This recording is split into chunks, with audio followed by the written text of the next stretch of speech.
और वो लक्ष्य, दो लक्ष्य हैं। पहला लक्ष्य हरियाणा में तीसरी बार लगातार भारतीय जनता पार्टी की सरकार बना करके एक नया रिकॉर्ड कायम करना, और वो तब कायम होगा जब हम एक एक विधानसभा से अपने अपने प्रत्याशी को भारी मतों से जिताकर वहां भेजेंगे। इसलिए ये दोनों लक्ष्य एक दूसरे के साथ जुड़े हुए हैं। यहाँ फतेहाबाद विधानसभा से हमारे श्री दूड़ाराम जी को आप भारी मतों से जिताएंगे तो निश्चित रूप से बनने वाली सरकार में यहाँ का भी एक योगदान होगा। अब प्रश्न यह है कि इसको कैसे करेंगे और क्या क्या बातें इस समय ध्यान रखने की हैं। सबसे पहली बात ध्यान रखने की ये है कि कांग्रेस वालों को बोलने के अलावा काम नहीं, और हमारे पास सरकार चलाने का इतने काम हैं कि हमें बोलने की फुर्सत ज्यादा मिली नहीं, जिस कारण से उन्होंने शोर मचाना शुरू किया 6 महीने पहले कि सरकार हम बनाएंगे, सरकार हमारी बन गई, सरकार हमारी बन गई। और इसका कभी कभी ऐसा होता है कि अंग्रेजी में कहते हैं गोएबल सिद्धांत, गोएबल प्रिंसिपल ऑफ गोएबल्स। कोई अंग्रेजी पढ़ने जानने वाले हमारे भारत भूषण जी बता सकते हैं प्रिंसिपल गोएबल्स क्या होता है, गोएबल का सिद्धांत। ठीक बताया कि किसी बात को अगर 100 बार झूठ बोला जाए तो कुछ लोग प्रभावित होकर के उसी को सत्य मानने लग जाते हैं। कांग्रेस ने यही फार्मूला बनाया, बार बार बोल के हमारी सरकार बन रही है, हमारी सरकार बनेगी, हमारी सरकार बनेगी, और कुछ लोगों ने उस पर विश्वास करना शुरू कर दिया। अब मैं उनकी एक एक बात को आपको बताता हूं कि किस प्रकार उनकी ये बात नहीं सिरे चढ़ रही, बल्कि उल्टा भारतीय जनता पार्टी की इस बार तीसरी बार सरकार बन रही है। ये मैं आपको एक एक करके बताता हूं। पहली बात तो ये कि जब भी कभी दो आदमियों में मुकाबला होता है, विजयी एक को होना होता है।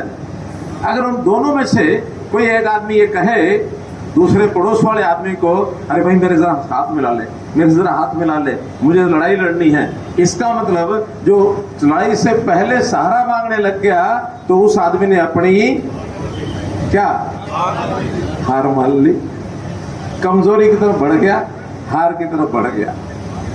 क्योंकि 1 महीना पहले इन्होंने लगातार शोर मचाया, आइए कोई गठबंधन कर ले, आओ कोई हमारे से गठबंधन कर ले, गठबंधन कर ले। ये शोर मचाया कि नहीं मचाया? मचाया कि नहीं मचाया? और फिर देखो सामने वाली पार्टी ने भी, किसी ने भी इनकी तरफ हाथ नहीं बढ़ाया, कि उनको ही पता है कि डूबती नैया में अपना पैर रख करके तुम भी क्यों डूबो।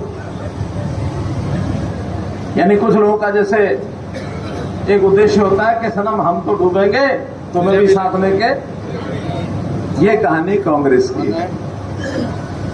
दूसरा, इनके घर का द्वंद्व, इतना द्वंद्व है कि टिकटों के लिए इन्होंने कहा कौन टिकट लेना चाहता है। इनके यहाँ 2600 लोग टिकटों वाले आए। इसका मतलब ये नहीं है कि बहुत बड़ी मांग थी, मारामारी थी, बल्कि एक दूसरे को टिकट नहीं लेने देनी, एक दूसरे के विरोध में खड़े होकर के और मैदान में कूद गए सब। अब मैदान में कूद तो गए, बाद में ये पछताए। इतनी हिम्मत नहीं हुई कि समय पर टिकटों का फैसला कर दे। भारतीय जनता पार्टी ने 5 तारीख नामांकन से पहले अपनी 2/3 टिकटें, 67 टिकटें 90 में से घोषित कर दी थी। करनी थी कि नहीं? बोलो, की थी कि नहीं?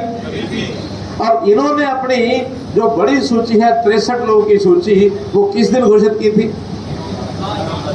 11 तारीख की रात को, जब सब सो चुके थे। और उसके बाद 9 ऐसी बच गई जो 12 तारीख को लास्ट डे नॉमिनेशन का, 3 बजे नॉमिनेशन खत्म हो जाता है। कितने बजे? 12 बजे उनका कि ये 9 लोग चुनाव लड़ेंगे। अर्थात जो ऐसे इतने सारी बड़ी संख्या में 2000 लोग और 2400 लोग और हैं, 90 को टिकट देनी है, तो ये 2400 लोग कहीं ऐसा ना हो कि इनकी धराशायी कर दे, उनको धोखा दे करके कि भाई तुम्हें हम नामांकन भरने का मौका ही नहीं देते। अब अपने आप में तो चतुराई की थी इन्होंने, लेकिन इनको ये पता नहीं कि एक जो गुस्सा होता ना, जब आदमी को गुस्सा आता है वो कुछ भी करता है।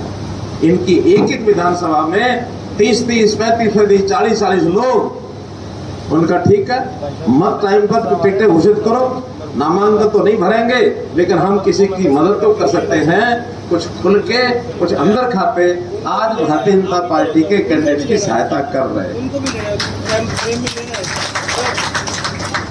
मैं अंदर की बातें बता रहा हूँ, उनको भी लेना है साथ में। सही बात है, हो सकता है 2 4 5 यहाँ भी बंद कर रहे हैं, नाम मत बताना। उनको भी राजनीति अपनी आगे करनी है। हमने डंके की चोट पर कहा कि हमारे मुख्यमंत्री नायब सिंह सैनी होंगे। इनमें क्यों नहीं दम आया? अगर ये कहते हम जीत ही रहे हैं और सरकार बना ही रहे हैं तो अपने मुख्यमंत्री के कैंडिडेट की घोषणा तो कर देते। कर पाए क्या? कर पाए क्या? बापू बेटा की पार्टी कहते हैं और अंदर की खबर ये है कि बापू बेटा में भी कंपटीशन शुरू हो गया। बापू कहता मैं मुख्यमंत्री बनूंगा, बेटा कहता मैं बनूंगा। ये तो उनकी हाईकमांड ने तय कर दिया कि कोई लोकसभा का मेंबर विधानसभा चुनाव नहीं लड़ेगा। वरना अगर वो लड़ते बेटे उनके तो फिर एक बहन भी ऐसी थी, उसने कहा मैं भी चुनाव लड़ूंगी। उस बहन ने भी कहा कि मैं मुख्यमंत्री दावेदार हूं। कोई भी हो सकता है, लोकतंत्र है, लेकिन उसका इतना बड़ा अपमान करना, आखिर एक तो महिला और वो भी अनुसूचित जाति की नेता, ये इनको बहुत महंगा पड़ने वाला है। पार्टी का उनका इंटरनल मामला है, लेकिन किसी महिला और अनुसूचित जाति की महिला के खिलाफ इस प्रकार के अपमानजनक शब्द बोलना, क्या ये सभ्यता का शिष्टाचार का विषय है? क्या जातिवाद सूचक इनके सपोर्टर्स ने बोले कि नहीं बोले? कानूनन भी गलत है। खैर ये मामला उनका है, लेकिन जनता सब समझती है, जनता सब जानती है ना। तो इसलिए ये दूसरा विषय है कि जो उनको सत्ता के नजदीक आने ही नहीं देगा। और तीसरा सॉलिड कारण आपको बता सकता हूं, विद प्रूफ, विद आर्गुमेंट, तर्क के साथ, और वो आप बताएंगे मेरी बात ठीक है कि नहीं। हरियाणा 1966 में बना था, कितने साल हो गए?